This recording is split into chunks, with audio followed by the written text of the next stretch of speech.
Hello friends, welcome back to UGC plugin in the literature series of HPSC PGT English। आज मुझे एक important announcement करनी है। आप सबके comments, messages and phone calls के बाद मुझे ऐसा रियलाइज हुआ कि आप सबको सब्जेक्टिव पेपर को लेकर बहुत सारे डाउट्स हैं, बहुत सारे क्वेश्चंस आपके मन में चल रहे हैं। इन सारे डाउट्स के आंसर्स के लिए मैं आपसे लाइव मिलूंगी हमारी एप्लीकेशन यूजीसी प्लगइन पर वेडनेसडे को 12 बजे यानी कि कल। 12 बजे का टाइम आप अपना सेव कर लो एंड लाइव मिलो। वहां मैं आपके साथ शेयर करूंगी इस एग्जाम को क्लियर करने का रोड मैप। इस एग्जाम के लिए क्या क्या जरूरी है, कैसे आपको अपनी प्रिपरेशन करनी है, कितनी प्रैक्टिस करनी है, साथ ही बहुत सारे जरूरी छोटे छोटे टिप्स एंड ट्रिक्स भी मैं आपको दूंगी जिससे कि आप 100% श्योर हो जाएंगे कि आपका ये पेपर क्लियर होगा ही, क्योंकि ये एक बहुत इंपॉर्टेंट पेपर है। बहुत टाइम के बाद जो है वैकेंसीज निकली हैं एंड इसके बाद पता नहीं कब वैकेंसीज निकलेंगी। तो आप जब अपना फर्स्ट लेवल क्लियर कर चुके हैं तो सेकेंड लेवल में आपको बिल्कुल भी कसर नहीं छोड़नी चाहिए, बिल्कुल भी कोई भी ढील नहीं छोड़नी चाहिए, क्योंकि कंपटीशन अभी भी तगड़ा है। 4 गुना स्टूडेंट्स को उन्होंने इसमें लिया है, तो आपका जो है कंपटीशन भी पूरा हार्ड है। तो आपको अपनी पूरी तैयारी रखनी चाहिए। तो जल्दी से आप ये कर सकते हैं कि हमारी एप्लीकेशन को डाउनलोड कर लीजिए, जिसका लिंक मैंने डिस्क्रिप्शन बॉक्स में डाला हुआ है। वहां से आपको एप्लीकेशन का लिंक मिल जाएगा। आईफोन जो यूज कर रहे हैं उनके लिए भी हमारी एप्लीकेशन डाउनलोड हो सकती है, उसके लिए भी हमारी एप्लीकेशन में फीचर है। उसके लिए एक कोड आपको डालना पड़ता है TGNZD, वो उसी लिंक के अंदर भी होता है, वहां से आप लिख सकते हैं। आप हमारी एप्लीकेशन को डाउनलोड करिए, उसमें HPSC PGT सब्जेक्टिव के नाम से एक कोर्स है, उसको आप ज्वाइन करिए एंड अपनी सीट को कंफर्म कर लीजिए। ताकि जितने भी आपके सारे डाउट्स हैं वो आप मुझसे पूछ सकें एंड आप अपने सारे डाउट्स को नोट कर सकते हैं। अगर आपके पास नोट्स बनाए होंगे कि मुझे ये डाउट्स मैम से लेने हैं या मुझे यहाँ प्रॉब्लम आ रही है, तो वेडनेसडे को आप मुझसे फेस टू फेस उनको पूछ सकते हैं, ताकि आपका जो एग्जाम है उसकी तैयारी आपकी 100% हो जाए एंड कोई भी डाउट आपका छूटे नहीं। जो भी आपको कंफ्यूजन्स परेशान कर रही हैं, कोई डर है, कोई फियर है, कोई भी चीज जो आपको सॉल्व करने में दिक्कत आ रही है, वो सारी चीजें आप नोट डाउन करो एंड उस दिन मुझसे बारी बारी करके आप पूछ सकते हैं। आपकी नौकरी इस बार आपको अगर पक्की करनी है तो आपको अपने सारे डाउट्स क्लियर करने चाहिए। अपनी तैयारी में अपनी पूरी मेहनत आपको लगानी चाहिए। डरना बिल्कुल नहीं चाहिए, क्योंकि डर जो है वो हमारा सबसे बड़ा दुश्मन होता है एंड ये एक ह्यूमन नेचर है कि जब भी हमारे ऊपर कोई चीज का प्रेशर आता है तो हम डरने लगते हैं एंड जो वो प्रेशर है वो बहुत खराब है। तो आपको प्रेशर बिल्कुल नहीं लेना है। मैं आपकी हेल्प के लिए बैठी हूँ। मैं ऑलरेडी आपके लिए बहुत सारे क्वेश्चंस जो है वो करवा चुकी हूँ, बट फिर भी अगर आपको लग रहा है कि नहीं मैम हमारा अभी भी मन जो है उसमें बहुत सारे डाउट्स आ रहे हैं, बहुत सारी प्रॉब्लम्स हमें लग रही हैं तैयारी में, तो आप डेफिनेटली मुझसे डिस्कस करें एंड हमें आप कमेंट सेक्शन में भी बताइए कि आप में से कौन कौन जो है उस लाइव सेशन को ज्वाइन कर रहा है, ताकि हमें भी एक आइडिया हो कि कितने स्टूडेंट्स होंगे। उसी हिसाब से हम अपनी टाइमलाइन भी डिसाइड कर लें कि कितना लंबा हमारा सेशन रहने वाला है। बाकी ये मेरा प्रॉमिस है, चाहे सेशन हमारा लंबा चले, मैं आप सबके डाउट्स एक एक करके डेफिनेटली क्लियर करूंगी। ठीक है। चलिए आज का हमारा जो डिस्कशन है उसको करते हैं, आज के क्वेश्चंस डिस्कस करते हैं एंड अगर अब तक आपने हमारे चैनल को सब्सक्राइब नहीं किया तो प्लीज सब्सक्राइब कर लो, उससे हमें भी एक मोटिवेशन मिलता है। देखो हमें जो ये यूट्यूब पे हम वीडियोस बनाते हैं बहुत उसमें टाइम लगता है, मेहनत लगती है, बट जब आप लोग कमेंट्स करते हैं, सब्सक्राइब करते हैं, हमें लगता है कि हम आपकी हेल्प कर रहे हैं, तो हमारा मोटिवेशन जो है वो हाई हो जाता है। जब हमारे सब्सक्रिप्शन हम देखते हैं, सब्सक्राइबर्स बढ़ रहे हैं, तो हमें भी एक मोटिवेशन आता है कि हाँ हमारा जो कंटेंट है वो एक्चुअल में यूजफुल है एंड स्टूडेंट्स को उससे बेनिफिट मिल रहा है। ठीक है। सब्सक्राइब कर लो, शेयर कर दो इस वीडियो को एंड लाइक कर दो। कमेंट्स में जो मैंने आपसे पूछा है उसका भी आप जवाब दे दो। ठीक है। हम रोमांटिक एज कर रहे थे। रोमांटिक एज के 5 बहुत इंपॉर्टेंट क्वेश्चंस हम पिछले 2 वीडियो में डिस्कस कर चुके हैं। आज हम और 3 क्वेश्चंस को डिस्कस करेंगे जो कि बहुत इंपॉर्टेंट है। पहला हमारा आज का क्वेश्चन हम देख लेते हैं।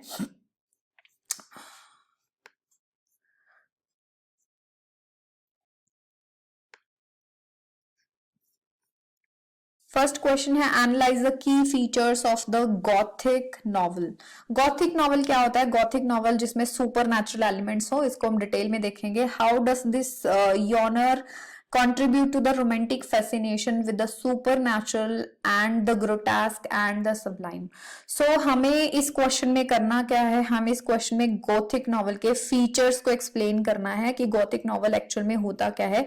साथ ही हमें बताना है कि रोमांटिसिज्म इन नॉवल से किस तरह से हमें दिखाई देता है, यानी कि इन नॉवेल्स के अंदर रोमांटिक जो फीचर्स हैं, रोमांटिसिज्म के जो फीचर्स हैं वो हमें कैसे दिखाई देते हैं। यहाँ पर एक वर्ड यहाँ पर क्वेश्चन में है ग्रोटेस्क। ग्रोटेस्क का मतलब होता है विचित्र। किस तरह से ये जो नॉवेल्स हैं वो रोमांटिक फैसिनेशन में कंट्रीब्यूट करते हैं अपने सुपरनैचुरल, विचित्र और सबलाइम फीचर्स के साथ। ठीक है, तो इस क्वेश्चन को समझना बहुत जरूरी है। तो हमारा मैक्सिमम जो पोर्शन है वो गॉथिक नॉवल को एक्सप्लेन करने में हमारे क्वेश्चन के आंसर में लग जाएगा। लास्ट में हमें एक पैराग्राफ में जो सेकंड क्वेश्चन है कि किस तरह से ये जो यॉनर है रोमांटिक फैसिनेशन में हमें कंट्रीब्यूट करता है, उसको हम बताएंगे। ठीक है, सो क्वेश्चन समझना बहुत जरूरी है। इस क्वेश्चन का आंसर करने से पहले आपको एक्चुअल में ये पता होना चाहिए कि गॉथिक नॉवेल्स होते क्या हैं, क्योंकि अगर आपको वो नहीं पता होगा तो आप एक्सप्लेन नहीं कर पाएंगे। रोमांटिक एज में नॉवेल्स एक अच्छी ग्रोथ कर चुके थे। अगर आपने बैकग्राउंड पढ़ लिया है रोमांटिक एज का तो आपको पता चला होगा कि किस तरह से एनलाइटनमेंट एज में जो है नॉवेल शुरू हो गए थे, एंड इस एज में बहुत सारे नॉवेलिस्ट जो है वो लिखने लगे थे। सो नॉवेल्स की अच्छी खासी ग्रोथ हो गई थी। ज्यादा ग्रोथ जो है वो Victorian and modern and post modern age में हमें दिखती है। पोस्ट मॉडर्न एज में तो पीक पे चला जाता है, बट इस एज में भी हमारे पास अच्छे खासे नॉवेलिस्ट हैं, एंड जिसमें काफी सारे नॉवेलिस्ट जो हैं वो गॉथिक नॉवेल्स लिख रहे हैं, क्योंकि इस एज में सुपर नेचुरल एलिमेंट्स जो हैं उसको बहुत मान्यता दी जाती थी। सुपर नेचुरल एलिमेंट्स या फिर अंधविश्वास जो हैं, सुपरस्टिशंस जो हैं, उन सारी चीजों में विश्वास किया जाता था। तो ये भी एक एलिमेंट है। सो इस टाइम पर बहुत सारे गॉथिक नॉवेल्स लिखे गए। गॉथिक नॉवेल्स उन नॉवेल्स को कहते हैं जिसमें सुपर नेचुरल एलिमेंट्स हों, जैसे गोस्ट्स हों, भूत प्रेत, डरावनी चीजें हों, डर का माहौल हो, टेरेबल एटमॉस्फेयर हो, ह्यूमन नेचर की डार्कर साइड को दिखाया जाता है। जो कैरेक्टर्स होते हैं उनकी डार्क साइड को इसमें दिखाया जाता है। माना जाता है कि कासल ऑफ ओट्रेंटो जो है वो सबसे पहला गॉथिक नॉवल है। इसी नॉवल से इस यॉनर की शुरुआत हुई थी। सो गॉथिक नॉवल के फीचर्स को हम देख लेते हैं। ये तो आपको समझ आ गया होगा कि जहां पर सुपर नेचुरल एलिमेंट्स हो उसको हम गॉथिक नॉवेल्स कहते हैं।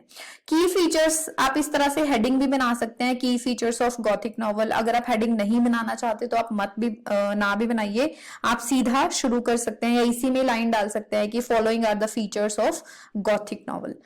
सेटिंग, सबसे पहले इसका फीचर देख लेते हैं। सेटिंग कैसी होती है? सेटिंग, इन नॉवेल्स की सेटिंग्स अक्सर कहां पर होती है? पुराने कासल्स में, पुराने खंडरों में, या बहुत बड़े आलीशान मैंशंस में, या कोई पुराने मंदिर या चर्चेज। ठीक है, जो इंग्लिश नॉवेल्स हैं उसमें जनरली चर्चेज होती हैं।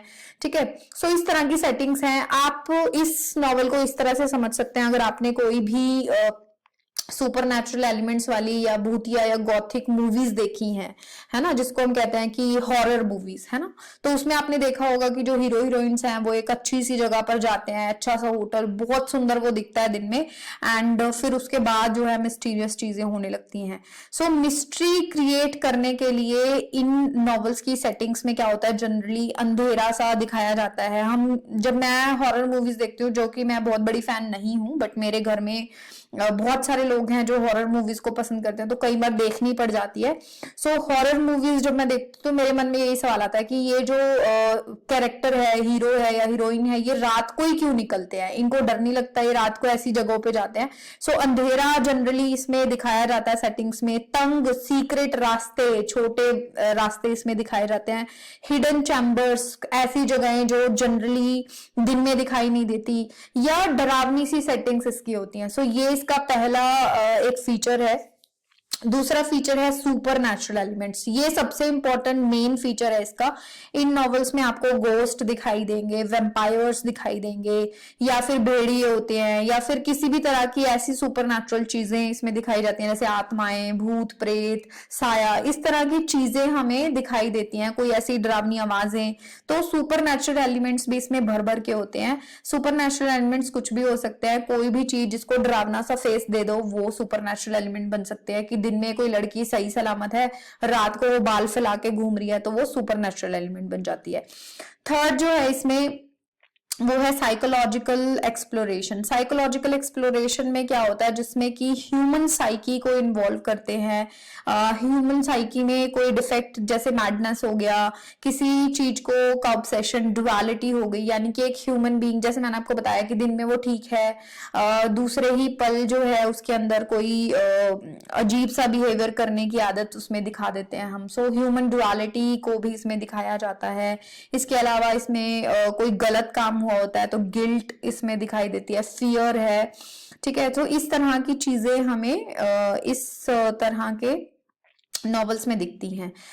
फोर्थ है हमारा ओमिनस एटमोसफेयर। ओमिनस क्या होता है, अमंगल यानी मनहूस, मनहूस सा एटमोसफेयर इसमें दिखाया जाता है। मनहूस क्या होता है, जैसे आपने अपनी दादी नानी से या अपने घर में सुना होगा कि कुत्ते रो रहे हैं गली में, तो बहुत ही अपशगुन माना जाता है इस चीज को, है ना, कि उनको रोना नहीं चाहिए, उनको चुप करा दिया जाता है, उनको कुछ खाने का दे दिया जाता है ताकि वो चुप हो जाएं, क्योंकि उसको अमंगल, एक मनहूस साइन माना जाता है। ऐसे नॉवेल्स में भी इस तरह के एटमॉस्फेयर को दिखाया जाता है जहां पे बहुत डार्क अंधेरा हो या डरावनी सी इमेजेस हो, जैसे मंदिरों में कोई ऐसी या पेंटिंग्स या पिक्चर्स बनी होती हैं, उस तरह से वो दिखाया जाता है। उसके अलावा बहुत सारी डरावनी आवाजें, जैसे हवा की आवाज, अगर आपने तूफान या बहुत तेज, जैसे आजकल बहुत तेज हवाएं चल रही हैं, यहाँ चंडीगढ़ में तो बहुत तेज हवा चलती है, और मैं एक हाई राइज बिल्डिंग में रहती हूँ, तो ऐसी आवाजें आती हैं जैसे कोई मेरे घर को नॉक कर रहा है।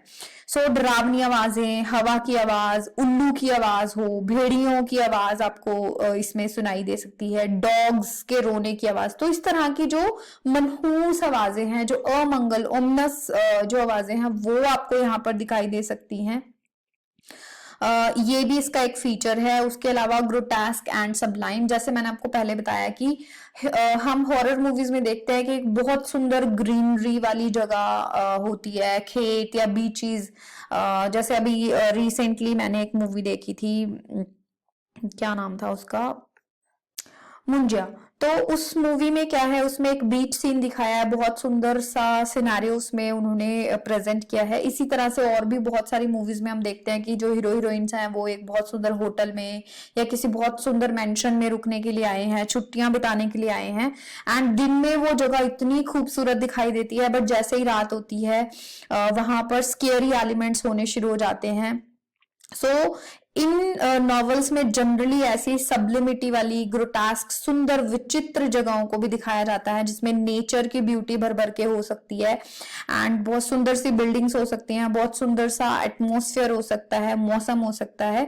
बट बाद में जब गोथिक एलिमेंट्स उसमें डाल दिए जाते हैं रात को या शाम को, या धीरे धीरे घर में कुछ अनहोनियां सी होने लगती हैं, वो इस चीज को जो है गॉथिक नॉवल में कन्वर्ट कर देता है। तो हमें जनरली गोस्ट वाली मूवी में ऐसा दिखाई देता है। इसी तरह से जो नॉवेल्स हैं वो ही मूवीज का बेस बनते हैं, तो गॉथिक नॉवेल्स में भी हमें ये सारी चीजें दिखाई देती हैं कि अजीब अजीब से घटनाएं होने लगती हैं उन सुंदर सी जगहों पर। लास्ट में आप कुछ एग्जाम्पल्स जो हैं इसमें दे सकते हैं, जिसमें कि आप गॉथिक नॉवेल्स के नाम दे सकते हैं कि ये जो नॉवेल्स हैं, जैसे फ्रैंकेनस्टीन हो गया, और रोमांटिक एज में मैंने बहुत सारे गॉथिक नॉवेल्स आपको पीछे भी लिखवाए थे, वो सारे नॉवेल्स के नाम दे के आप बता सकते हैं कि ये सारे जो नॉवेल्स हैं ये गॉथिक नॉवेल्स हैं। एंड इसके बाद हम इसमें एक छोटा सा पैराग्राफ देंगे। सेकंड जो क्वेश्चन उन्होंने पूछा है, रोमांटिक फैसिनेशन। रोमांटिक फैसिनेशन के बारे में हम एक्सप्लेन कर सकते हैं। एंड जैसे मैंने यहाँ पर दो एग्जाम्पल लिए हैं, एक लिया है मैरी शैले के फ्रैंकेनस्टीन का एंड दूसरा लिया है होरेस वॉलपोल के कासल ऑफ ओट्रेंटो का। तो आप दोनों जो है इन दोनों के एग्जाम्पल्स के थ्रू बता सकते हैं कि किस तरह से ये जो नॉवेल्स हैं रोमांटिक एज में लिखे गए, इनके अंदर रोमांटिक फीचर्स हैं एंड सुपरनैचुरल एलिमेंट्स भी हैं जो कि रोमांटिक फैसिनेशन को एक्सप्रेस करते हैं। जो सुपरनैचुरल एलिमेंट्स इसमें डाले गए हैं या जो इसमें सब्लिमिटी डाली गई है और जो रोमांटिक फीचर्स हैं उसको जो है जो गॉथिक एलिमेंट्स है वो एनहांस करते हैं। तो इस तरह से हम एक्सप्लेन कर सकते हैं एग्जांपल्स के थ्रू।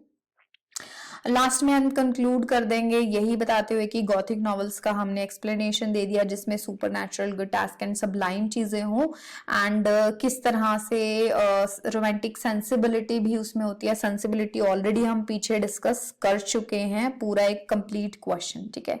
तो इस तरह से हम इस क्वेश्चन को एंड करेंगे। नेक्स्ट क्वेश्चन देख लेते हैं। नेक्स्ट क्वेश्चन है examine the impact of the French revolution. अब फ्रेंच रेवोल्यूशन एक बहुत इंपॉर्टेंट रेवोल्यूशन है on romantic thought and literature. किस तरह से फ्रांस में होने वाला ये जो फ्रेंच रेवोल्यूशन है उसने इम्पैक्ट किया था रोमांटिक एज, इंग्लैंड में चल रहे रोमांटिक एज के थॉट्स एंड लिटरेचर को, and how did this event shape the poets political and social views. किस तरह से इस पॉलिटिकल रेवोल्यूशन से इम्पैक्ट होके इस एज के पोएट्स के जो थॉट्स हैं वो इम्पैक्ट हुए थे, उनके जो पॉलिटिकल एंड सोशल व्यूज हैं वो चेंज हुए थे। सो पहले हमें ये समझना है कि फ्रेंच रेवोल्यूशन है क्या। फ्रेंच रेवोल्यूशन एक बहुत इंपॉर्टेंट रेवोल्यूशन है हिस्ट्री में, जो हुआ तो फ्रांस में था बट उसका इम्पैक्ट पूरे यूरोप पर हमें दिखाई दिया, स्पेशली फ्रांस के पड़ोसी इंग्लैंड के ऊपर। पहले हम इसको डिटेल में समझते हैं कि फ्रेंच रेवोल्यूशन है क्या। 1789 में फ्रांस की जनता ने, ठीक है, सो ये रेवोल्यूशन किया था कॉमन लोगों ने उधर के राजा लुई 16 के खिलाफ। सो ये रेवोल्यूशन उन्होंने किया था एंड राजा को उन्होंने मार दिया था। क्यों मार दिया था? क्योंकि राजा की कुछ ऐसी पॉलिसीज थी जिससे सारी जनता बहुत परेशान थी। उसने इतने ज्यादा टैक्सेस लगा दिए थे एंड बिना सोचे समझे उसने अमेरिका को हेल्पिंग हैंड प्रोवाइड किया, उनको पैसे प्रोवाइड किए उनकी आजादी की लड़ाई में। उन्होंने किसानों के ऊपर एंड जो गरीब लोग हैं उनके ऊपर इतने ज्यादा टैक्सेस लगा दिए कि लोगों को लगा कि एक तो पहले ही मौसम खराब है, उसकी वजह से फसलें खराब हो गई थी एंड राजा जो है वो उनकी मजबूरी को समझ ही नहीं रहा था। तो उस सारी चीजों के चलते उन्होंने सोचा कि जब हमारी कोई आइडेंटिटी है ही नहीं है इस देश में इस राजा के लिए और हमारा वैसे भी हमारे पास कुछ भी खोने के लिए नहीं है, तो क्यों ना रेवोल्यूशन किया जाए। सो रेवोल्यूशन हुआ, राजा लुई 16 को उन्होंने मार दिया एंड अपनी कंट्री में रिपब्लिक यानी कि गणतंत्र की स्थापना की। सो गणतंत्र की स्थापना होते ही लोगों ने देश को चलाना शुरू किया, बट क्योंकि उनके पास कोई एक्सपीरियंस नहीं था सो बहुत ज्यादा देर तक वो कंट्री को संभाल नहीं पाए, जिसकी वजह से मिलिट्री को इंटरफेयर करना पड़ा एंड मिलिट्री रूल जो है एस्टैब्लिश हो गया। राजा की क्रूअल नीतियों की वजह से ये रेवोल्यूशन हुआ था। ये छोटा सा मैंने डिस्क्रिप्शन आपको दे दिया कि फ्रेंच रेवोल्यूशन है क्या था। सो इस रेवोल्यूशन के जो मेन हम ये कह सकते हैं कि चीजें निकल के आई, इक्वालिटी। सो यहाँ के लोगों ने कहा कि equality is very important, freedom is very important. So liberty, equality, ये सारे जो आइडियोलॉजीज हैं, आइडियाज हैं, ये इस रेवोल्यूशन की सीख थे, जिससे कि रोमांटिक पोइट्स ने भी सीखा एंड रोमांटिक पोइट्स ने भी इस क्रांति से इंस्पायर होकर अपने देश में चल रहे पुराने रूल्स को खत्म करने का एक फैसला किया और अपनी पोइट्री में इन सारे रूल्स को इंक्लूड किया। वो चाहते कि हर इंडिविजुअल को इक्वालिटी मिले, फ्रीडम मिले, तो इसी चीज के लिए उन्होंने अपनी पोइट्री में इन फीचर्स को इंक्लूड किया। ठीक है, सो फ्रेंच रेवोल्यूशन हमने छोटा सा डिस्क्राइब कर देना है इसमें कि हुआ क्या था। आपको मैंने समझा भी दिया कि लोगों ने रेवोल्यूशन किया क्यों था। आगे हम लिखेंगे कि फ्रेंच रेवोल्यूशन जो है उसका इम्पैक्ट कैसे पड़ा, क्योंकि फ्रेंच रेवोल्यूशन में अंत में बहुत वायलेंस हुई थी, जिससे रोमांटिक पोइट्स जो हैं वो काफी डिसअपॉइंट हो गए थे। उन्होंने ये रियलाइज किया था कि चेंज जो है वो कभी कभी बुरी चीजों को भी लेकर आता है, बुरी चीजों की तरफ भी हमें लीड करता है, पर फिर भी रेवोल्यूशन ने रोमांटिक पोइट्स के थॉट्स को काफी इन्फ्लुएंस किया। फॉर एग्जाम्पल, यहाँ पर एग्जाम्पल से समझेंगे, पीबी शाले का एक एग्जाम्पल मैंने यहाँ पर लिया है। पीबी शाले का मानना है कि पोइट्स के वर्ड्स में इतनी ताकत होती है कि वो अपने वर्ड से ही दुनिया को बदल सकते हैं। अब दुनिया को बदलने का जो जज्बा है वो फ्रेंच रेवोल्यूशन ने यहाँ के पोइट्स को दिया, कि जब वहां की जनता इतने क्रूअल और इतने ताकतवर राजा को हिला के रख सकती है, मार सकती है, तो पोइट्स क्यों नहीं अपनी पोइट्री के थ्रू लोगों के दिमाग में एक रेवोल्यूशन लेकर आए, ताकि वो अपनी इक्वालिटी के लिए काम करें। तो पीबी शाले ने अपने पोइट्रीज में इस चीज को इन्फ्लुएंस किया, एंड अपने वर्ड से ही वो दुनिया बदलने की एक शुरुआत करना चाहते थे। वो बिना हिंसा के लोगों को इनजस्टिस के खिलाफ करना चाहते थे, खड़ा करना चाहते थे, क्योंकि उनको लगता था कि अगर हिंसा होती है तो उसमें बहुत सारे बेकसूर लोगों की डेथ्स होती हैं। सो फ्रेंच रेवोल्यूशन का इन्फ्लुएंस हम डायरेक्टली देख सकते हैं। विलियम वर्ड्सवर्थ ने फ्रेंच रेवोल्यूशन के नाम से एक वर्क लिखा है, एंड उसके अलावा भी बहुत सारे ऐसे पोइट्स हैं जिन्होंने फ्रेंच रेवोल्यूशन को मेंशन किया है अपनी पोइट्रीज में, एंड वहां से ली हुई सीख को अपनी पोइट्री का आधार बनाया है। नेक्स्ट क्वेश्चन देखते हैं। नेक्स्ट क्वेश्चन है, analyse the portrayal of female characters in romantic literature. So ये क्वेश्चन बेसिकली हर एज से बनता है कि फीमेल कैरेक्टर्स की या फीमेल्स की क्या कंडीशन थी उस टाइम पर। दोनों चीजें हमें इंटरलिंक करके समझानी है कि लिटरेचर में जो फीमेल्स दिखाई गई हैं, क्या एक्चुअल में उस टाइम की फीमेल्स वैसी थी, या फिर यहाँ पर बढ़ा चढ़ा कर बताया है, या फिर इसमें एक ट्रू एक्सप्लेनेशन है या नहीं।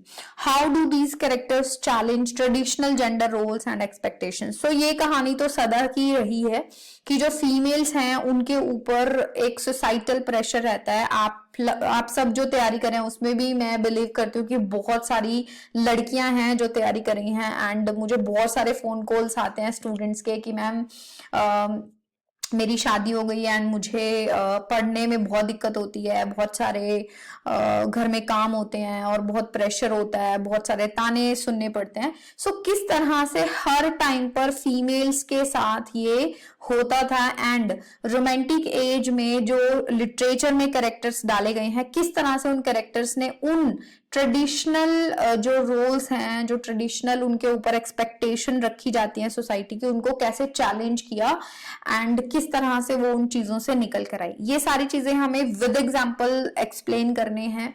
सो एग्जांपल्स लेंगे हम। बहुत सारी फीमेल कैरेक्टर्स हैं इस एज में जो नॉवेल्स में लिखी हुई हैं। सो सबसे पहले तो हम देखेंगे कि फीमेल कैरेक्टर्स के बारे में इंट्रोडक्शन में हम क्या लिखते हैं। सो इंट्रोडक्शन में इस क्वेश्चन में हम बताएंगे कि किस तरह से इस एज के फीमेल कैरेक्टर्स जो हैं वो ट्रेडिशनल रोल्स को चैलेंज करते हैं। जो पेट्रियार्की क्या होती है, जहां पर मेल डोमिनेशन हो, पेट्रियार्कल सोसाइटी उनसे एक्सपेक्ट करती है, वो किस तरह उसका विरोध करके भी स्ट्रांग रहती हैं। इस क्वेश्चंस को हम बहुत सारे एग्जांपल्स के साथ आगे देखने वाले हैं। सो इंट्रो में आप इसी स्टेटमेंट को इसी तरह से अग्री करेंगे जैसे मैंने आपको बताया है कि किस तरह से फीमेल्स की कंडीशन थी, और लिखेंगे कि जो रोमांटिक राइटर्स के द्वारा विमेन में बहुत स्ट्रॉन्ग फीचर्स को पोर्ट्रे किया गया है, जैसे उनके पास एक स्ट्रॉन्ग विल पावर है, उनके अंदर डीप इमोशंस होते हुए भी उनके अंदर नॉलेज के लिए थर्स्ट है। सो सिर्फ इमोशंस की बात नहीं है। फीमेल्स के साथ इमोशंस को बहुत गहरा जोड़ा जाता है, बट इमोशंस के साथ साथ उनके अंदर नॉलेज की भी थर्स्ट है। वो नॉलेज और एक्सपीरियंसेस को लेना चाहते हैं, दुनिया को देखना चाहती हैं, सिर्फ घर में डमी बन के बैठना नहीं चाहती हैं। सो ये जो सिचुएशन है रोमांटिक एज की, विक्टोरियन एज में काफी चेंज हुई थी। विक्टोरियन एज में उनके ऊपर बहुत ज्यादा रूल्स एंड रेगुलेशंस इंपोज कर दिए गए थे, जिसको काफी विमेन ने चैलेंज भी किया, बट बहुत सारी विमेन जो हैं उन्हीं रूल्स एंड रेगुलेशंस को फॉलो करते हुए चलती गई। तो जब हम विक्टोरियन एज देखेंगे तब हम इस क्वेश्चंस को उस एज के अकॉर्डिंग सॉल्व करेंगे, तो सेम आंसर नहीं आएगा इस एज के और उस एज की women, and rules societal expectations में बहुत बहुत फर्क था। फिर यहाँ पर मैंने और क्या दिया है, यहाँ पर मैंने बहुत सारे नॉवेल से एग्जाम्पल्स लिए हैं। सो इन एग्जाम्पल्स को आप मेंशन कर सकते हैं। अगर आपको इन एग्जाम्पल्स को डिटेल में मेंशन करना है, सपोज आपको कुछ और नहीं लिखना है, तो इन कैरेक्टर्स का थोड़ा थोड़ा 2-2, 3-3 लाइनों में आप बता सकते हैं कि ये किस तरह का कैरेक्टर है। सो इससे आपका कैरेक्टराइजेशन वाला क्वेश्चन भी स्ट्रांग हो जाएगा। जैसे एलिजाबेथ बैनेट है प्राइड एंड प्रेजुडिस में, उनके कैरेक्टर में किस तरह से एक रिबेलस कैरेक्टर हमें दिखाई देता है। कैथरीन है वुदरिंग हाइट्स में, कि वो एक सॉफ्ट हार्टेड लेडी है, किस तरह से वो अपने लवर को अपने ब्रदर के लिए या सोसाइटल एक्सपेक्टेशंस को पूरा करने के लिए वो छोड़ देती हैं, जिसकी वजह से जो हिथक्लिफ है वो बहुत ही खुखार रूप धारण कर लेता है। इसी तरह से ल्यूसी स्नो है वेलेट से, या फिर मैरियान डैशवुड है सेंस एंड सेंसिबिलिटी से। जेन ऑस्टन के नॉवेल्स में तो सारी फीमेल कैरेक्टर्स हैं ही, जैसे एमा है, एमा नॉवेल से ही है। और बेकी शार्प है वैनिटी फेयर से। वैनिटी फेयर में भी किस तरह से बेकी शार्प का एक शार्प सा कैरेक्टर दिखाया गया है उसके नाम की तरह, कि वो अपनी पोजीशन को स्ट्रॉन्ग बनाने के लिए पैशन रखती है। वो एक एम्बिशियस वुमेन है एंड वो सोसाइटल नॉर्म्स को बिल्कुल भी फॉलो नहीं करती है। जैसे एक फीमेल को दिखाया जाता है सोसाइटी में कि वो नर्म दिल होगी, वो एक्स्ट्रा मैरिटल अफेयर्स नहीं करेगी, या वो अपनी पोजीशन को ऊपर करने के लिए किसी का फायदा नहीं उठाएगी। बट बेकी शार्प को कुछ इस तरह से दिखाया है मेकपिस ठाकरे ने वैनिटी फेयर में, कि वो अपनी पोजीशन को अपलिफ्ट करने के लिए शादी करती है, उसी के लिए वो बहुत सारे वो करती है, प्रयास करती है ना। सो इस तरह से आप वो कैरेक्टर्स के एग्जाम्पल दे सकते हैं जो कि आपके क्वेश्चन को और ज्यादा स्ट्रॉन्ग बनाएंगे। इन कैरेक्टर्स के अलावा भी अगर आपको कोई और एग्जाम्पल्स याद आए तो आप वो भी मेंशन कर सकते हैं। इतने सारे फीमेल कैरेक्टर्स हैं इसमें, जो भी आपको पसंद है, जो भी स्टोरी आपको पसंद है, वहां से आप एग्जाम्पल्स ले सकते हैं एंड बता सकते हैं कि उस कैरेक्टर ने किस तरह से जो है सोसाइटल नॉर्म्स को फॉलो किया या सोसाइटल नॉर्म्स को फॉलो नहीं किया, चैलेंज किया। ठीक है, सो इस तरह से आप इसको कंक्लूड कर सकते हैं कि ये जो कैरेक्टर्स हैं या इस तरह के और बहुत सारे कैरेक्टर्स हैं जो डेमोन्स्ट्रेट करते हैं कि how romantic literature challenge traditional gender roles, की ट्रेडिशनल जेंडर रोल्स को किस तरह से इन कैरेक्टर्स के द्वारा चैलेंज किया गया, एंड फिर एक नया रास्ता उन्होंने विमेन के पोटेंशियल को स्ट्रॉन्ग बनाने के लिए निकाला है। तो यहाँ पर हमारे तीनों क्वेश्चंस जो हैं वो कंप्लीट होते हैं। आप हमारे लाइव सेशन में जरूर जुड़िएगा, जिससे कि आपकी जो भी हेजिटेशंस हैं, जो भी आपके सवाल हैं, वो आप हमसे पूछ सकें और हम उसका सोल्यूशन आपको दे सके। तो जल्दी से हमारी ऐप डाउनलोड कर लीजिए एंड हमारे चैनल को सब्सक्राइब भी कर लीजिए। Thank you so much for watching. Stay tuned to UGC plugin for more such videos, and see you soon in the next video and also in the live session. Thank you so much.